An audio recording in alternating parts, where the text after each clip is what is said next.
Hey, what's up guys? Sean back with another video and my 600-pound life moments you can't unsee.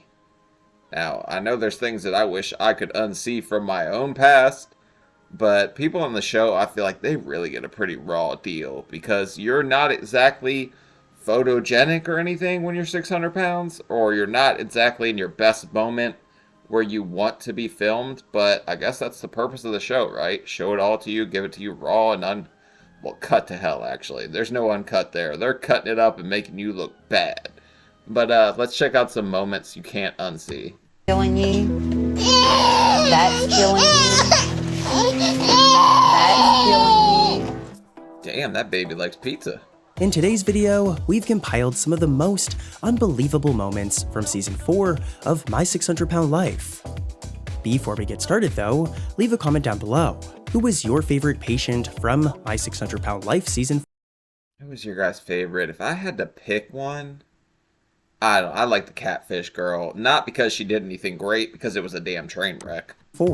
Also, don't forget to subscribe to the channel. That way you enter in to our monthly shout-out giveaway. I like Zaylin. She was nice. Her husband sucked. Chad made a lot of progress by month 8 of his journey. He'd lost 160 pounds since his surgery, for a total of over 200 pounds down from his starting weight. Chad had to stop working at his truck driving job when he slipped and fell due to his weight while trying to get into the truck, and has basically just been sitting in a chair since then, now that he's able to.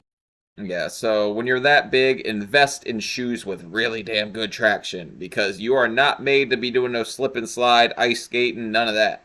So yeah, traction, very important when you're that big, because it hurts when you fall, especially if you're that damn big. Like, that's a lot of boom hitting the ground. That's force right there, buddy. To do a lot more, he wants to start providing for his family again, and goes to a job interview at a trucking company.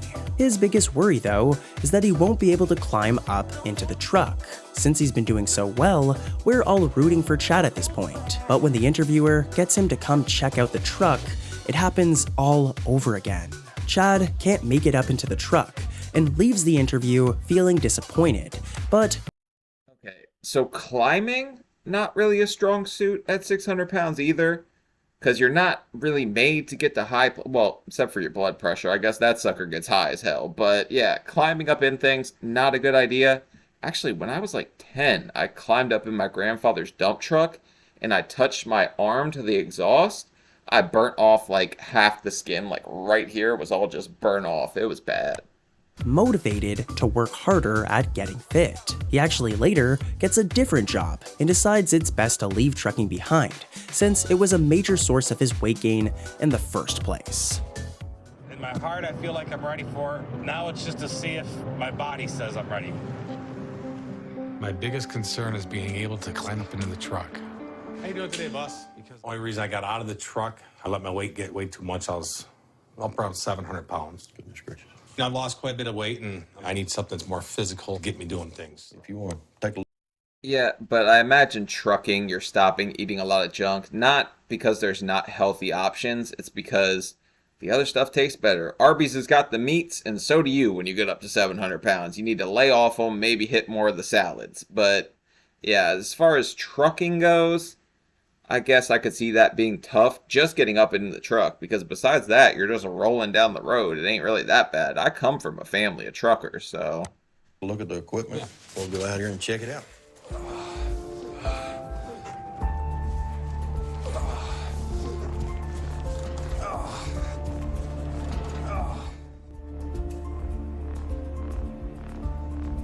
I don't think it's gonna work. It ain't. Yeah. I wish I could have saw him do that at 700 pounds. But here's the thing, after surgery, right? You'll lose a lot of muscle if you don't start like working out and stuff. So you need to focus on putting on muscle, because you won't just lose weight, you'll also lose some muscle. So you've really got to work hard at that. Nope. Yeah, pretty much speaks for itself. Number 2.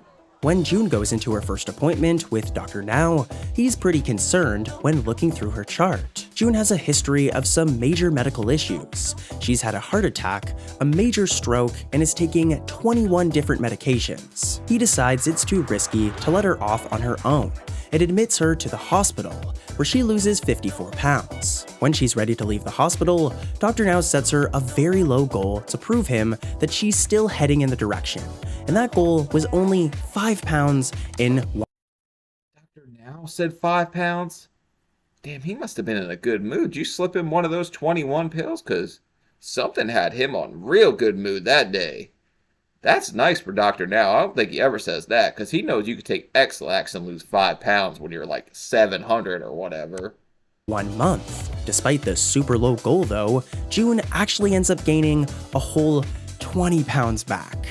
Here's a clip. Oh shit. You're not ready for bypass right now, and I doubt you will survive the procedure in your current state.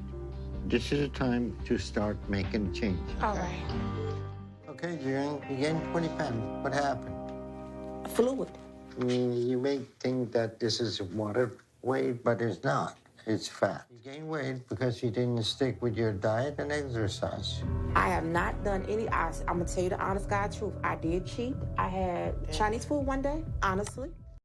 That fried rice ain't got enough sodium to make you gain 20 pounds in fluid. You're talking like you're a damn sponge, but Dr. Now's heard the water weight excuse before, and I don't think he's buying it. I think he's heard it one too many times, but actually on that many medications, she probably could fluctuate a little with her water weight, but 20 pounds? Yeah, I don't know about that one. I've seen it happen, but usually that's not the reason, because you're usually already swollen when you weigh in the first time, but if you're not, it can happen. It happened to me. June, I watched you in the hospital for a month, and I see that unwillingness to change. You're always going to be sick, because if you encounter something you don't want to do, you say you're sick. You're wrong. I'm gonna tell you why you're wrong. Okay. Because I know this is my time to lose weight. Then do it. Dottie starts majorly cheating on her diet when her son Daniel is in the hospital. But even once he's back at home and doing better, Dottie isn't giving up her stress eating at all. Things get so bad that Dottie's sister actually calls her out for gaining weight, which is probably the worst time possible for the arrival of Dottie's 3 pizzas plus dessert. As you can guess, Dottie, why didn't you guys ever ask me to do her? She sounds like an interesting ass episode. But also, man, I got those 3 pizza deals with the like breadsticks, the like Domino's ones. It's like, what was it? Cinnamon twist. It was 2 or 3. I don't know. It's been so long since I've ordered it. Medium 2 toppings, like $21 or something like that. That delivery driver used to be at my damn door every other day. her sister is not happy at all and opens up the boxes to show Dottie what exactly has been killing her. Here's a clip. And I'm very overwhelmed. And I've been so stressed out that I don't even remember what I've been eating. I know there was pizza and burgers and pie and stuff like that. I mean, if you're gonna go out this way, like fatality by fudge is not a very good way to go. Also, all these sugary drinks and stuff around ain't doing her no favors. That looks like a bag of damn ring pops. So this lady might just be sitting here like slipping a binky in her mouth that's a damn lollipop every other second. Like that. Yeah, I'll take it. Hey, let me get this out of the way. You gonna eat some pizza? I'm not, Dottie. And I could take that pizza and throw it out that door right now. I'm so mad. That's killing you. That's killing you. Hey, I wouldn't recommend chucking a 600-pounder's pizza unless your little ass wants to fly like a discus too, because she might give you the good old heave-ho. That's killing you. After getting surgery, Gideon's goal was to find a job and to start helping out more around the house. But since he lost food as a coping mechanism, Gideon started suffering pretty extreme fatigue and would just sleep all day long. With little to no change by month 6, his wife decided to move back to Oklahoma. Gideon knew he should probably stay in Houston to be close to the doctor, especially so soon after surgery, but he also knew that their relationship would suffer even more than it had been. Damn, she's taking all the toothpaste, buddy. Your teeth about to be jacked. She ain't even gonna let you brush your shit anymore. You ladies are vicious, man. You'll take the last roll of toilet paper and be like, sorry, you just gotta have a shitty ass from here on. Already if he didn't go back with her. Luckily, things did start getting better for them, especially after going to therapy together. Here's a clip. It's been a tough month. I haven't been able to find a job. So Kaylee decided to move back to Oklahoma with her parents. The nice thing about just moving in here is a lot of stuff is still in boxes. I feel like I should stay close to the doctor for longer. But I know if I don't go with her, then our relationship is going to suffer. Is she taking all the pots and pans? How's she expect you to cook anything healthy? This guy's gonna order more food because you took all the damn cooking utensils. How is this gonna work out? I love Gideon, but he had his chance to change, and right now he's not using it. And that's why it's really hard not to resent him right now. With Ashley's husband away all the time and her weight almost making her immobile, she couldn't do much around the house on her own. You probably remember who ends up taking on the work instead, being her son Patrick, who's only... That kid was the sweetest little kid. He just wanted to help his mom, but she was using him to do all the stuff that no 5-year-old should ever do. So this one was a tough watch. I know I did the whole episode on it. It was bad, but at least she made some progress by the end, right? 5 years old. Instead of having a normal childhood, the poor kid is basically working full-time, being his mother's housekeeper, or, well... Why the hell do you still have all those VHSs? Who does that? Man, I don't know where all of mine went, but we used to have, like, Miss Doubtfire. What was it? We had Balto, man. I used to wake up as a little kid and watch Balto every single Christmas morning. It'd be like 3 a.m., banging on my parents' door, like, can we open our stuff? Go the hell to bed till the sun's up so we can take pictures. Like, we try to wake them up so early. Slave. Not to mention that he's also starting to pick up Ashley's eating habits too, that got her to over 700 pounds. It's pretty terrifying to think what Patrick's future would look like if Ashley failed to lose her weight. Probably something like Pauline's son, Dylan, from season 3, but that's a story for another day. For now, hey, we know about Dylan. He's rocking the Ron Jeremy stash. I wish mine came in not trashy like this. I could not grow a thick beard or mustache to save my life. I used to think just because there was more fat for the hair to grow through, it kind of messed me up. But I'm getting a skinnier face now, so now I just think I have crappy genetics when it comes to growing a beard, and I'm rubbing beard oil all over this sucker. Here's a clip of this poor kid Patrick back before his mother took the time to lose the weight. It's ridiculous. But I need help with just about everything else. And most of that falls on my 5-year-old son, Patrick. My son helps me with everything. Basically everything that involves standing and walking around a lot, Patrick does for me. Go get the blue bucket for Mama. We're gonna do some laundry real quick. He has to help me with just about every household chore. Why does she call that a blue bucket? I still don't get that. Also, I was doing laundry earlier. I was scared to death, man. Those things are dangerous, and it's an epidemic, man. It's eating people's top ends alive. Apparently, only your legs and something else makes it out, and I was not risking that, buddy. I did not lean in that thing. Without him, I'd be lost.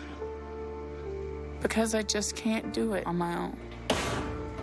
It's hard for her to walk, so I do the stuff that she wants me to do every day. Good kid, but bad mom. After Randy gets his surgery, he's well on his way to getting his young daughter Chloe back into his life, which has been a huge source of motivation for him. But his family starts getting worried that he's been pushing himself too hard, since it seems like altogether he's just stopped eating. Since the surgery, he's had trouble keeping food down. Hey, what's up? Another neck beard, buddy. I'm telling you, it's because we're fat. It's harder for the hair to grow through all the fat. But also seems to be mentally pushing himself, saying that he's so close and doesn't want anything to stand in his way. By month 9, he gets below 500 pounds and is finally able to see his daughter. But just a week later, he passes out while walking to the car and has to be rushed to the emergency room. Since there were major concerns about Randy's heart, doctor now orders an EKG and keeps him in the hospital to find out what exactly is going on.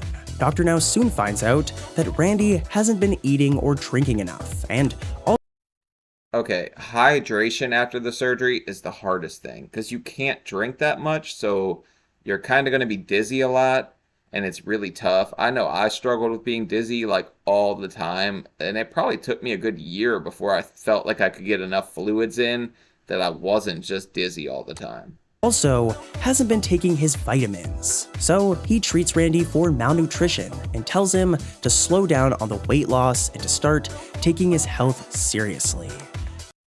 The vitamins important too. I also didn't take that thing half the time because it tastes like hell. There was no mixed berry in that thing. That thing tastes like straight ass. It was awful. So I just neglected taking it half the time. Don't do that. Very bad idea. You absolutely need that vitamin after the surgery. I was very stupid. I'm telling you guys, I treated my body like a 5th grade science experiment. I really was not doing stuff right. Here's a clip. It's been hard watching Randy push himself this hard. I'm glad that he's losing the weight, but it seems like he stopped eating. So how often do you eat now? Do you try to bring in different foods, or? I'm just worried he's gonna push himself too hard. I'm gonna lay down for a minute. Just a little while ago, Randy got dizzy and passed out. So I had him rushed to the hospital. Randy, he was walking to the car and passed out, went to his knees, and we had to lay him down until we got the ambulance there to help pick him up. Any chest pain, shortness of breath? Just dizziness and blurred vision.